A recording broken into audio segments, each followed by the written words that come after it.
Friends, कैसे हैं आप लोग। आज है अकाउंटेंसी हैकाथन का डे 73 और अगेन टॉपिक बहुत इंपॉर्टेंट है। कॉन्सेप्ट क्लैरिटी रिवॉल्यूशन के लिए सबसे पहले समझिए नॉमिनल अकाउंट है। डेबिट साइड पे सारे खर्चे आते हैं यानी कि ऐसा फेस बन जाता है सैड, और क्रेडिट साइड पे सारे फायदे आते हैं तो हैप्पी फेस बन जाता है। तो आपको एक बैलेंस शीट दी होगी और लिखा होगा उसके अंदर एसेट्स लायबिलिटीज ये हैं और नीचे जिसमें उनकी नई वैल्यू यानी रिवाइज वैल्यू गिवन होगी।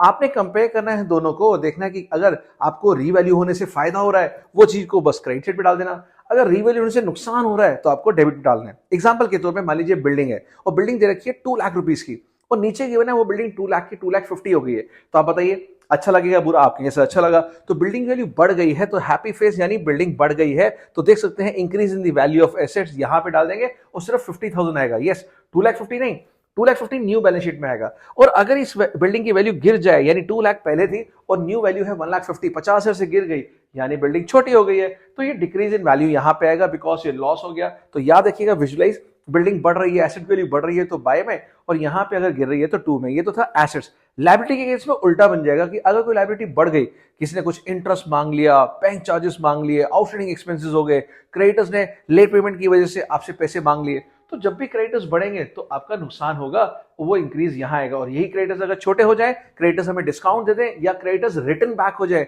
नहीं मिल रहे तो पैसे नहीं देने पड़ रहे, तो आपका फायदा हो गया डिक्रीज इन लायबिलिटी। तो increase in liability debit side पे, डिक्रीज क्रेडिट साइड पे।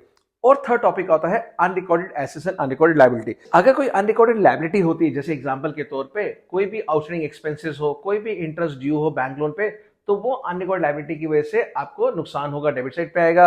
और वहीं आपको कोई अनरिकॉर्डेड एसेट मिल जाए, एग्जांपल कोई एक्रूड इनकम हो, प्रीपेड यानी कि अनएक्सपायर्ड कोई एक्सपेंस हो, तो वो हमारा फायदा होता है और वो क्रेडिट साइड पे हमारे फायदे को बढ़ा देगा। हैप्पी चीज है तो क्रेडिट साइड पे आएगा। और दोनों साइड का डिफरेंस, अगर यहाँ पे हैप्पी साइड बड़ी है यानी क्रेडिट साइड बड़ी है, तो यहाँ पे आएगा प्रॉफिट। यस, ये प्रॉफिट जो पार्टनर्स के ओल्ड रेशियो में बढ़ जाता है उनके कैपिटल या करंट अकाउंट में। और अगर ये डेबिट साइड बड़ी है तो वो लॉस माना जाएगा और वो बटेगा पार्टनर्स के कैपिटल या करंट के उनके ओल्ड प्रॉफिट रेशियो में। तो ये रिवैल्यूएशन अकाउंट अच्छे से समझ के जाइएगा बिकॉज यहां तो बोर्ड में शॉर्ट आना है, 6 मार्क के क्वेश्चन में भी और 3 और 4 मार्क में भी आ सकता है। तो ऐसे और भी अमेजिंग वीडियो के लिए डू फॉलो अकाउंट्स गुरु।